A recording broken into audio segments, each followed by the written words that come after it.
Moraï Verabotaï, Mishpaha et Kara. Cette semaine, je n'ai pas la forme. J'espère que vous, mes chers auditeurs, auditrices, vous l'avez. Et c'est l'essentiel. Hein? Et donc, vous pouvez prêter l'oreille à une voix aussi fatiguée qu'aujourd'hui. Mais ça ira mieux la prochaine fois. Moi, je sais pourquoi je vais pas bien. Pourquoi? Parce que j'ai décidé de parler aujourd'hui d'un sujet qui va vous effrayer. Oui, mais je suis obligé. Jusqu'à présent, on a parlé d'un tas de choses intéressantes, comment dirais-je, très positives, qu'il y a dans le judaïsme et tout. Et à cause de ça, il y a eu ce que j'appelle, l'Oalénou, je n'y crois pas, mais enfin, il y a eu ce qu'on appelle quelqu'un, un personnage, qui s'est introduit dans mon esprit et qui a dit, Monsieur Gage, j'en ai marre, vous parlez de tout le monde, des anges qui sont magnifiques, qui sont beaux, des patriarches, des fêtes, des joies, des mitzvot. Et moi, jamais vous avez parlé de moi.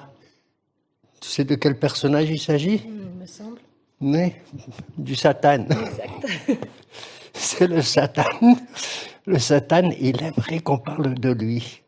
Alors qu'en vérité, nous parlons toujours avec lui.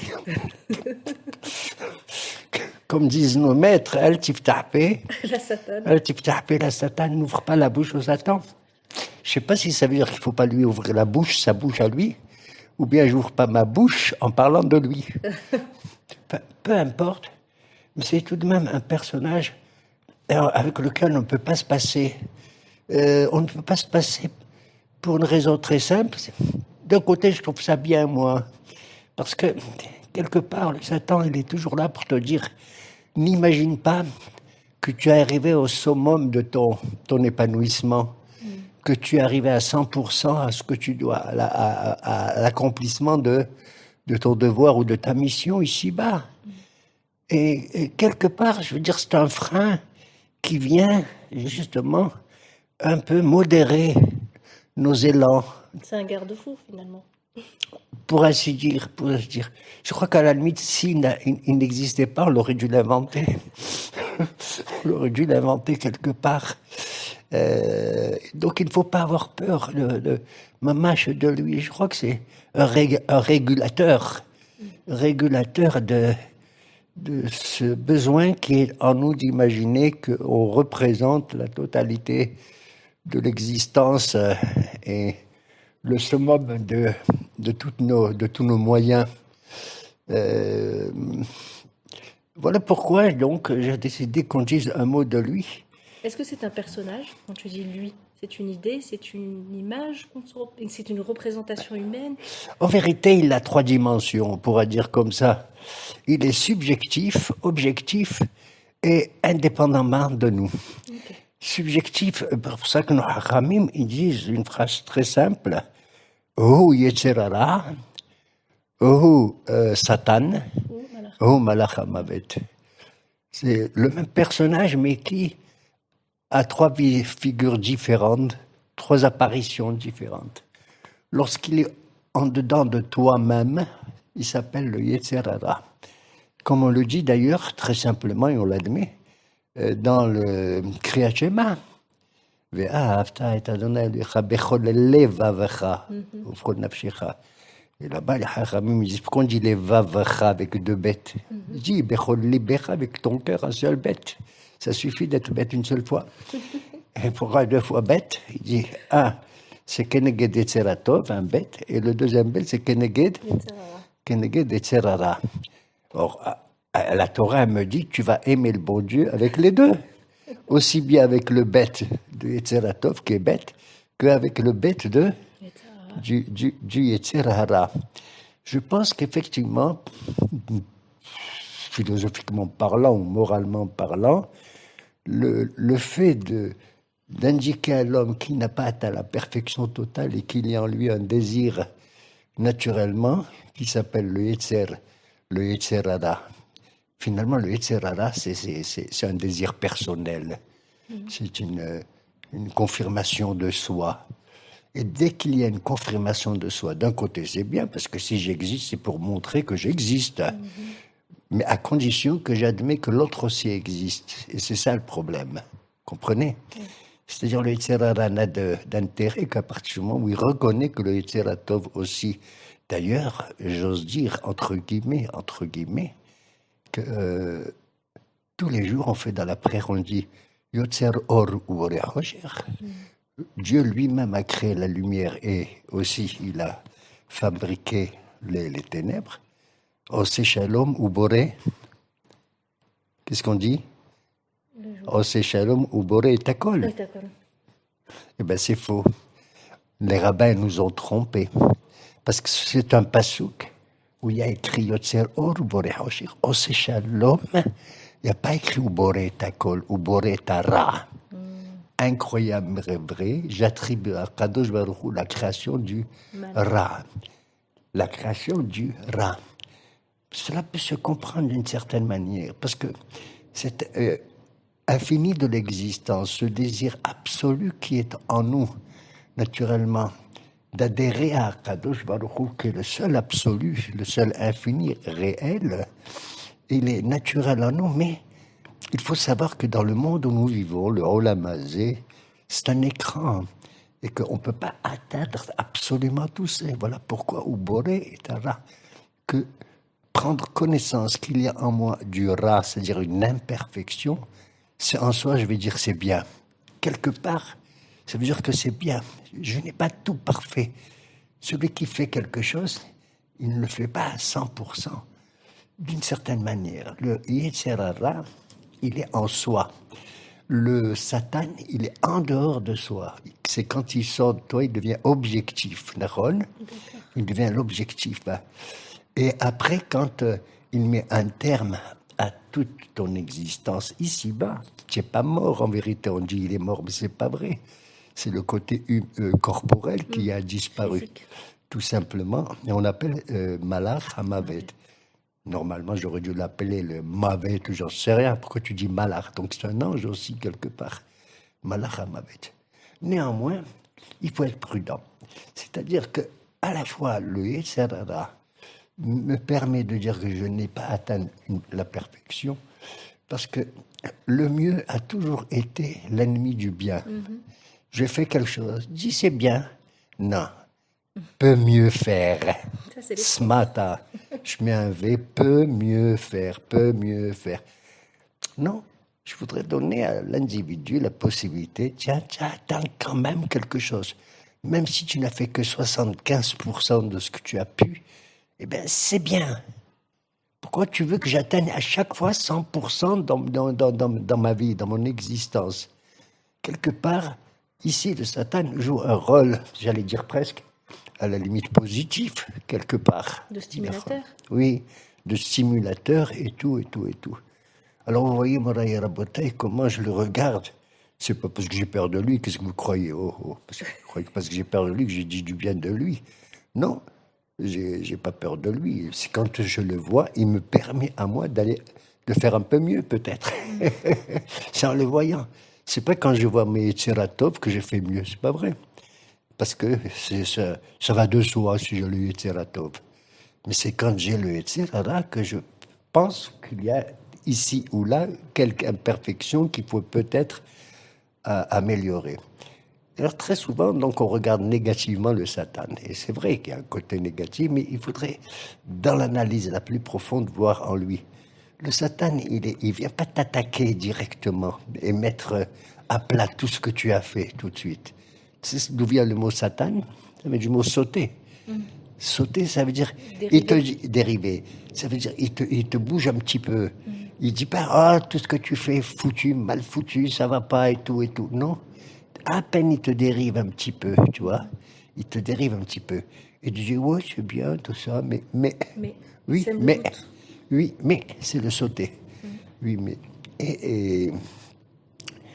et c'est l'indication d'une certaine manière que l'existence est toujours un combat entre le Yetzer Hara, ce qu'on appelle lui le Yetzer Hara, et le Yetzer le Yetzer Hatov. Tu as parlé de l'autre, c'est-à-dire faire de la place à l'autre quelque part. Et d'ailleurs, le mot ra, ça rappelle Va'afta lireacha kamocha dans la racine. Bien fait, exactement. Ve'afta l'ereacha kamocha ani Hashem. C'est-à-dire qu'en vérité, pourquoi il a trois définitions, le Satan, j'ai dit Yetzer Hara, Satan et Malach HaMavet.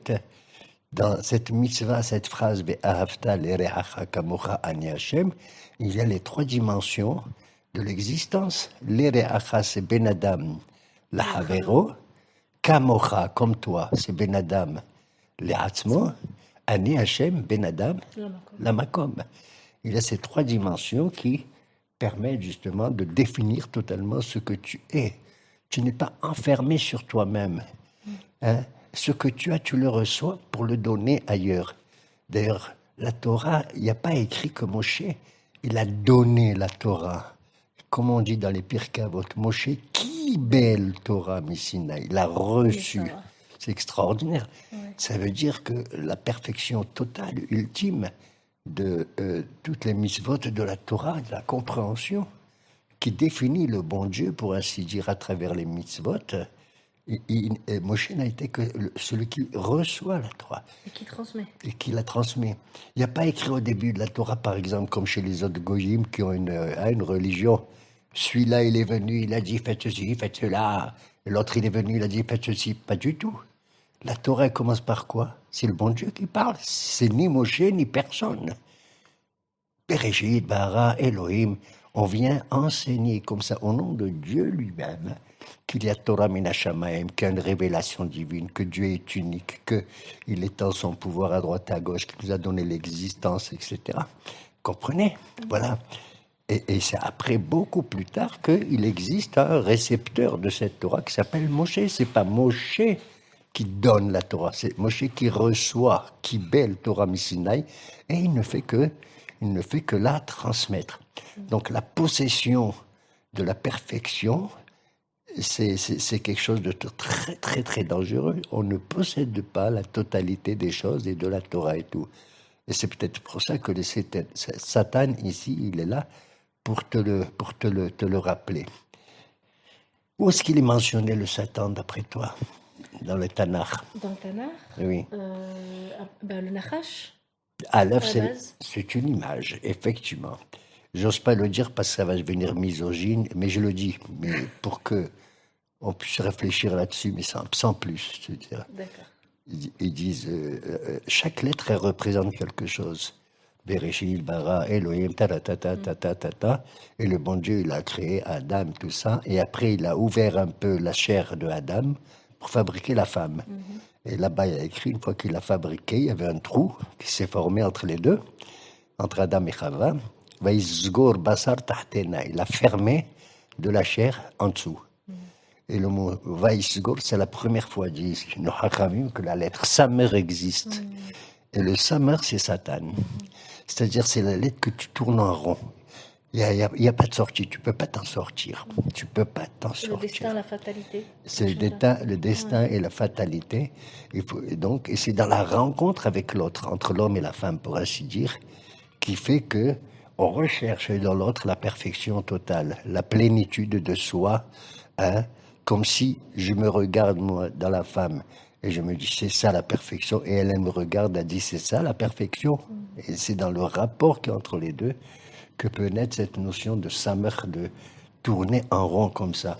Et donc, c'est de là que viendrait le Satan. Mais en vérité, ça c'est un midrash, pour ainsi dire. Donc, à la base, avec le Rocher aussi, il est déjà, c'est-à-dire il est en potentiel. Exactement. D'ailleurs, en vérité, à l'origine, avant la lumière, il y avait le Rocher. Oui, les ténèbres. Il y avait les Rocher, et c'est après que Vayomer Hashem Yehi Or, que la lumière soit. Tout se passe comme si la lumière se trouve à l'intérieur du Rocher.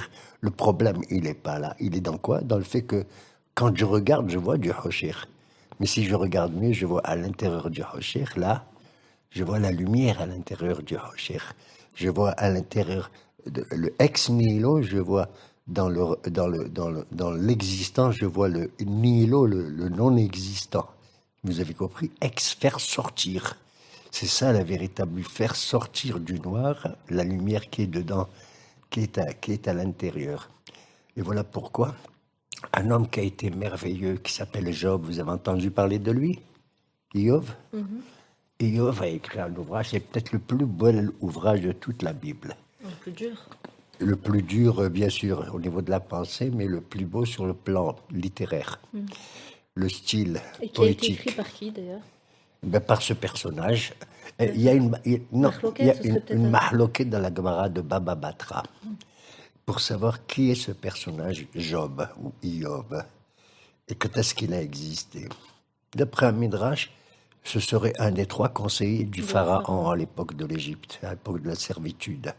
Il y aurait Bilam, Iyov et Yitro, tiens, c'est la paracha de cette semaine. Bilam, Iyov et Yitro. Yitro qui a dit du bien des béné Israël, a été expulsé et il s'est sauvé. Il deviendra plus tard le beau-père de Moshe Rabbeinu. D'accord. Bilam, c'est le plus rachat de tous. Et il fait semblant de dire du bien de nous dans la paracha de Bilam, mais il pense le contraire. Ça, c'est le vrai Satan, ce Bilam. Et comment il s'appelle Iyov, lui, c'est le plus à plaindre, entre guillemets, hein, le plus à plaindre. La souffrance d'Israël, de la servitude et tout, lui, il la ressent. En dépit de sa bonté extraordinaire, c'est un homme, on n'a jamais vu un homme aussi juste que ça. Mamache. Attends, Il y en a tu dis, même il qui ressent la disent, servitude parce que c'est-à-dire c'est un hébreu, Iov? on n'en sait rien. D'accord. D'après ce que dit Baba Batra, quand est-ce qu'il a vécu, on n'en sait rien. Est-ce qu'il était juif Berlel? C'est même pas sûr. D'accord. Il ferait partie, selon cette Gemara, des 7 prophètes goy que les goyim ils ont donnés. Il y a Iyov, il y a ses 3 amis, Eliphaz Atemani, Sophar Naamati, Bildad Ashuhi et Elihu ben Berachel Abouzi, d'accord? Plus Bilam, plus Yitro, ça fait combien? Ça fait les 7 prophètes que les nations ils ont eu. Parce que même Yitro était Cohen Midian. C'était un païen, pour ainsi dire. Mais lui, alors Iov, lui, il est entre Yitro et Bilam, comme ça. Et il aurait vécu, selon certains, du temps de Yaakov Avinu, selon d'autres, du temps de Moshe Rabbeinu, etc., etc. Il a vécu Béretz. Mais ce qu'on sait, c'est qu'il aurait été Yaré Elohim Meod, plus qu'Abraham. Abraham est considéré comme Yaré Elohim, quand il a fait la Hakeda et tout. Ata Yadati ki Yaré Elohim, Ata, je sais maintenant que tu crains l'Éternel, tu as obéi à sa voix, en dépit qu'il t'a demandé de faire quelque chose impensable, de sacrifier ton fils. Ils disent que ce qui a été dit à propos d'Iov est beaucoup plus important, plus fort que ce qui a été dit à propos d'Abraham. Et quand le Satan, un jour, il y a eu une réunion du Beddin céleste, tous les malachim se sont réunis. Et là-bas, au début du livre de Iov, il y a écrit Elohim, Sar, Mira, il s'éloignait du mal. Quand il donnait une petite tzedaka à quelqu'un, le pauvre qui recevait la tzedaka, il pouvait acheter n'importe quoi avec, tellement c'était une bracha terrible, terrible, terrible. Et le Satan, il a vu que le Beddin céleste se réunissait. Qu'est-ce qu'il a dit? Il a dit, je vais y aller aussi. Il est allé, et le bon Dieu dit, oh, qu'est-ce que tu as, tu vois? Qu'est-ce que tu veux encore? Il a compris Akash Baruch aussi. Il est arrivé, c'est pour dire du mal de quelqu'un. Et il lui a dit, tu as dit du mal de qui? De qui maintenant tu veux parler du mal? Dis-moi, Satan. De Abraham? Il lui a dit, oui, j'ai quelque chose de dire du mal sur Abraham. Il lui dit, quoi? Regarde comment Abraham, il est merveilleux. Hein? Regarde comment il est merveilleux. Je ne lui ai pas donné d'enfant. Il avait 1 siècle, 100 ans, il n'a pas eu d'enfant. Hein? Et en plus, il reçoit des malachim, Michael, Gabriel, Raphaël, il leur fait à manger, oui ou non, dans la paracha de Vayera. Et là, Bélon et Mamré. Il leur fait à manger, la bakara Tzabaham, il court, il fait à manger, il leur donne même du beurre, il ajoute ceci et cela. Et le Satan, il sourit, il rigole comme ça, comme un fou. Il lui dit, qu'est-ce que tu as à dire? Il lui a dit, justement, j'ai à te dire ça. Tu viens, toi, Kadosh Baruch Hu, tu lui annonces à lui et à sa femme qu'ils vont avoir un bébé, Nachon, ce même jour. Et que donc, ils vont continuer à assurer leur existence à travers le peuple d'Israël, les patriarches et tout, et tout, et tout. Qu'est-ce qu'il fait? Il s'assoit, il mange avec les anges et tout, et tout. Il dit alors, il lui a dit, il t'a fait un petit corban de rien du tout. Il t'a pas fait un corban, un petit oiseau, un petit taure, un petit gozal, une tourterelle ou un... Hein? Rien du tout. Regarde, même ça, le Satan, il vient pour dire du mal.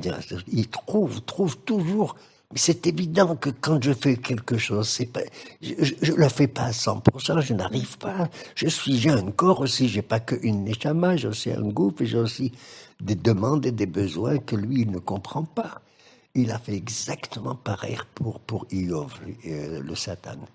Il est allé s'incruster, comme dit le début du livre de Iov, au milieu du Beddin chez les mains, là, hein, du tribunal céleste. Et elle dit oui, monsieur Iov, bien sûr, c'est un type vachement bien, Sarmira, Vetov et tout, mais bien sûr, parce que tu lui as donné du fric. Il est riche, il a des enfants, il a des garçons, il a des filles, et il reçoit des amis tout le temps, tout le temps. Pourquoi? Parce qu'il est plein de fric. Enlève-lui quelque chose et tu vas voir. Le Kadosh Baruch Hu dit, arrête. Il lui dit, enlève-lui quelque chose et tu verras s'il va maintenir sa religiosité, sa piété à ton égard et son amour de toi, etc., etc. Il a tellement insisté qu'Akadosh Baruch Hu a dit au Satan, écoute, je te le mets entre tes mains, mais attention, tu peux lui faire autant que tu veux, mais tu t'arranges pour ne pas lui enlever la neshama, ne pas le tuer tout de suite. Alors le Satan lui a dit, comment ça, comment je peux?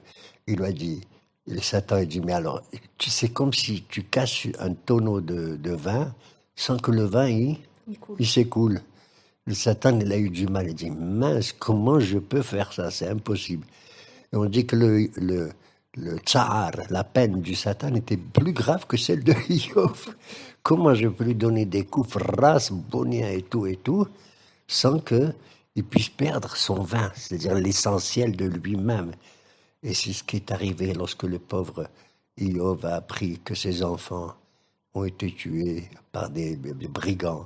Lorsqu'il a perdu tous ses troupeaux, des milliers de bêtes, d'animaux, Nahon, et tout ce qui s'est passé à chaque fois qu'un message est venu lui annoncer, il se taisait, comme ça, à tel point que quand il tombait, lui-même, il a été frappé. Parce qu'au début, pour ainsi dire, c'est comme pour la lèpre. Au début, Akadosh Baruch Hu, il frappe les murs d'une maison. Le type, il fait tchouva, ça va. Sinon, au lieu de frapper les murs de la maison, la lèpre, elle frappe ses vêtements. S'il fait tchouva, ça va. Sinon, au lieu de frapper ses vêtements, il frappe sa chair à lui. Et c'est ce qui lui est arrivé, c'est Iov a été touché dans sa propre chair, après tous les malheurs qui lui sont arrivés. Nahon, qu'il était assis par terre sur de la cendre, il a pris un morceau de faïence pour se gratter la chair, de la tête aux pieds et tout. Et ses amis ont vu ça de loin, ils ont senti ça et tout, ils ont dit c'est pas possible. L'homme le plus merveilleux au monde, à qui il arrive tout ça. Il avait une femme. C'est peut-être pour ça que Barmenan, on dit ça meurt tout à l'heure, hein, la lettre. Cette femme, elle a dit, écoute, ça suffit. Tu maintiens ta religiosité, ta piété. Barmenan, Barechet Hashem, Vezeu. C'est une manière délicate de dire bénis le bon Dieu, le contraire. Fais le contre, Barmenan maudit. Il a dit, tu parles comme un Hadan Nevalo, tu parles comme une absolument insensée. D'ailleurs, selon certains, Nevalot vient du mot Nevala. Il aurait épousé à ce moment-là, tu sais qui? Dina. Puisqu'ils ont fait la Nevala avec l'affaire de Shrem et tout, et tout, et tout. Pour certains, hein, mais c'est un midrash qui le dit, peu importe. Et là, on voit la phrase la plus terrible au monde qui soit, et qui justement donne une baffe, une gifle au Satan. C'est quoi? Adonai Natan, Adonai Nakah, et Hichem Adonai Meborach. Tout ce qui m'a pris le bon Dieu, c'est parce qu'il me l'a donné. Dès que je sens que tout ce que j'ai en moi n'est pas nécessairement en moi, je peux le développer plus ou moins. Mais Dieu m'a confié la vie. Ma machine m'a confié la vie. Et voilà maintenant, il m'enlève un peu de ceci, un peu de cela. Comment trouver malgré tout un équilibre, j'allais dire non pas un bonheur, mais un équilibre dans le manque que maintenant je ressens de ce que j'avais depuis longtemps et tout, et que j'ai attribué à ma valeur, à moi et à rien d'autre. En vérité, même mon existence, c'est Akadosh Baruch Hu qui l'a donné. Voilà pourquoi aussi bien Mebarchim al ra'a que Mebarchim al tova. On doit faire même une bracha. On doit dire Baruch Hashem Dayan Ha'emet. Même lorsqu'on perd la chose la plus importante autour de soi, la plus proche de soi, Nachon, comme quand on dit Baruch Hashem Atov Metiv, que la pluie elle tombe et que ça va fermenter mon champ comme celle des autres et tout et tout.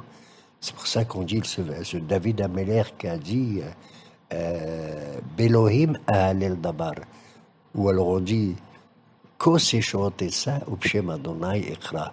Lorsque je lève le verre du salut, je suis content de le boire, j'invoque le nom de Dieu. Mais on écrit aussi Aïnmo Anochi Betsara Sarah Veyagon Imsa Upshem Adonai Ekra. Même les épreuves et la douleur, quand je les trouve, je dois malgré tout prononcer le nom et invoquer le nom de le nom de Hachem. Je crois que la notion du bonheur est relative. Le Satan, il est là, peut-être, pour nous l'apprendre un peu comme ça. Naron, et que on doit être heureux pratiquement de savoir que ce bonheur-là, il existe, mais il se trouve dans un autre monde qui s'appelle vraiment le Olam Haba. Voilà. Et être content que petit à petit, dans notre croissance, on jouit de l'existence.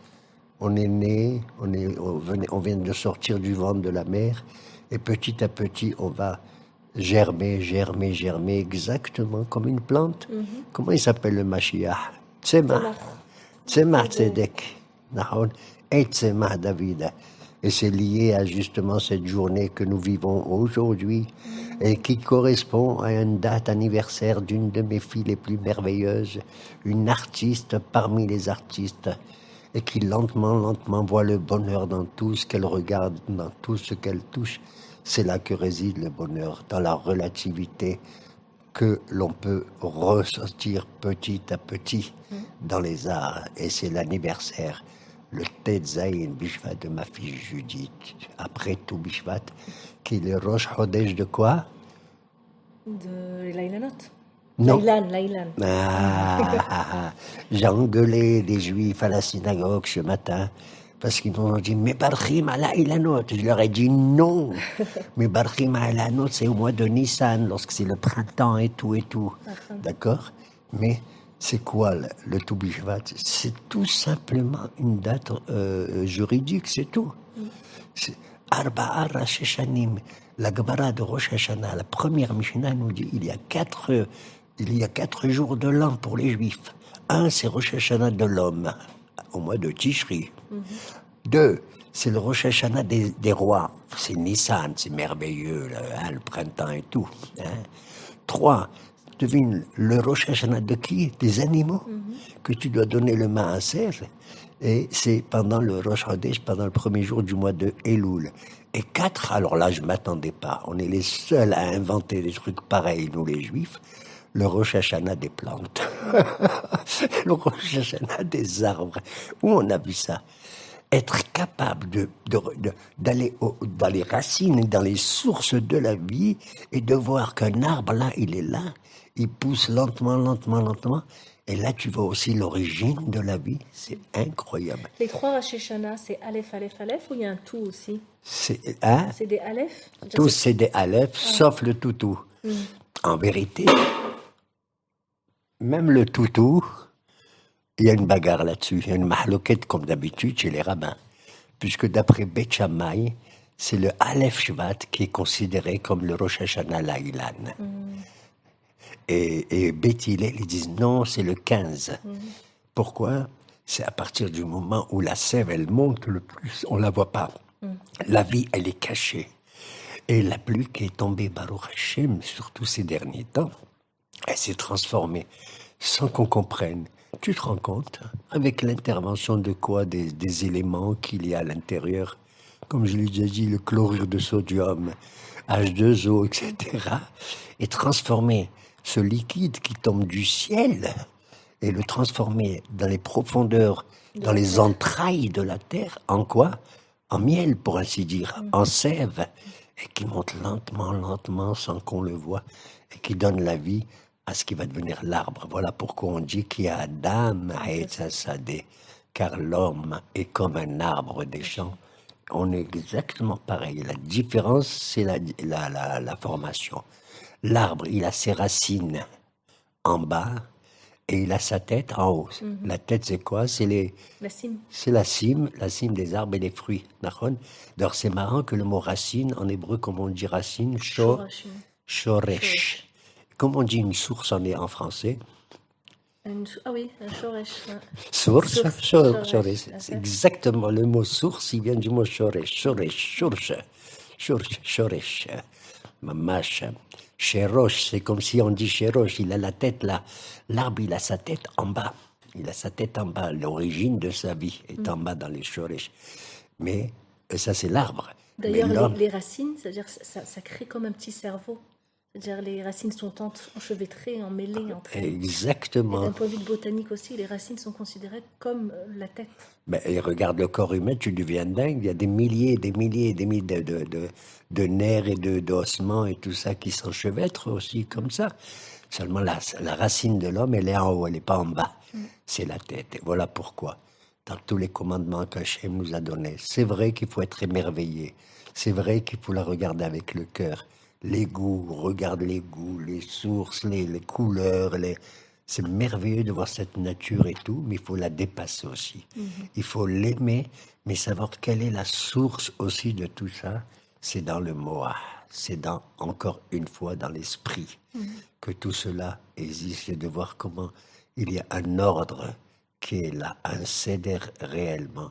Et c'est le seul moyen d'accepter entre guillemets ce que le Satan il veut nous faire et de voir derrière toutes les remontrances qu'il a à notre égard, et bien lui dire Satan, j'aurais pas peur de toi, car grâce à toi, j'ai compris. Voilà pourquoi plus tard, Akadosh Baruch Hu transformera le Satan en l'ange le plus beau qui soit dans le monde. Yeh Ratzon, Shalom Ubracha.